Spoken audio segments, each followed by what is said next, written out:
In this math talk, I'm going to be discussing the expansion of a binomial with a binomial. And a binomial refers to a polynomial with two terms, like x plus 3 or x plus 5. And our technique for remembering how to do this will be the phrase FOIL, which stands for first, outside, inside, last. When I'm performing an expansion, what I'm really doing is multiplying terms with each other. So when I talk about multiplying the first terms, I'm talking about the first term in each bracket. So I'm going to multiply x with x, and that will produce x squared. Then I move on to my outside terms. That means the x on the left and the positive 5 on the right. Those are multiplied together to give me positive 5x. From there, I move on to the inner terms. And the inner terms are the positive 3 multiplied with the positive x. So that will be a plus 3x. And then finally, I'll move on to the outer terms, which represents the positive 3 multiplied by the positive 5. Multiplying those together, you get positive 15. Now you'll notice the two center terms are what we call like terms. So in our final step in finishing this problem, we need to collect like terms. That means that the x squared stays as it is. The positive 5x added to the positive 3x becomes positive 8x. And finally, your last term would be positive 15. Let's move on to some other examples. So consider m plus 6 multiplied by m minus 10. Again, we'll go through the first outside, inside, last process to get our answer. So the first two terms, the m multiplied by the m, gives us m squared. The outer term, m times negative 10, is negative 10m. The inner terms, the positive 6 times the positive m, is positive 6m.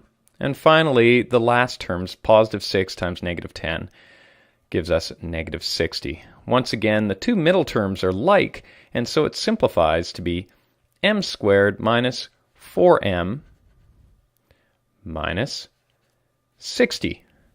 Continuing on, we'll make it a little more complicated by throwing some coefficients in front of the variables. So 4p subtract 3 multiplied by 3p subtract 2. Again, using FOIL, 4p times 3p is 12p squared. 4p for the outer term times negative 2 for the other outer term is negative 8p. Moving to the inner terms, the negative 3 multiplied by the positive 3p gives us negative 9p. And finally, the last term in each bracket, negative 3 multiplied by negative 2, gives us a positive 6. Collecting those middle terms, which are like once again, it's 12p squared minus 17p plus 6. Just one more. Consider 6a plus b multiplied by 5a minus b. Now I've got variables, coefficients all over the place in this one, but the process is still the same. First terms together, 6a times 5a, 30a squared. 6a times negative b for the outer term would give us negative 6ab. The positive b times the 5a for the inner term gives us positive. Now I could write that 5ba or 5ab. I'm going to choose 5ab so it matches the term right before, the negative 6ab. And then finally, the positive b times the negative b gives us a negative b squared. Collecting like terms, we have 30a squared. A negative 6ab added to a positive 5ab is just a negative 1ab. We won't write in the negative 1, we'll write in the negative and the ab, and we'll just understand that there's a 1 there. Minus b squared. That's all there is to it, and I'm out of time.